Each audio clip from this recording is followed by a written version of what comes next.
condition can a person liberty to travel restricted? Ang kalayaan sa paglalakbay ay isang pangunahing karapatang pantao, ngunit hindi ito ganap.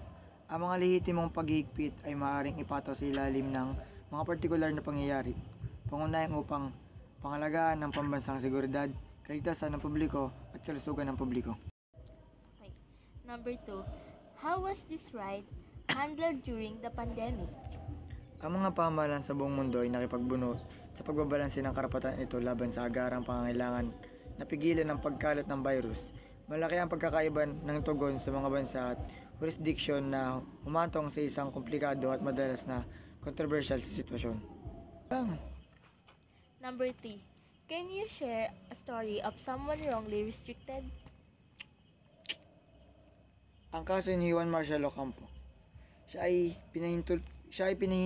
pinahintulutan na manatili sa US upang alagaan ang kanyang mga anak na may kapansanan. Ngunit kalaunan ay naharap sa deportasyon. Gayunpaman, kung ito ay isang maling paghigpit, ay nakasalalay sa interpretasyon ng mga batas sa immigration at sa kanyang mga nakaraang pagkakasala. Ang impormasyong ibinigay ay hindi nag-aalok ng sapat na detalye upang tiyak na lagyan ng label ang paghihigpit bilang hindi makatarungan.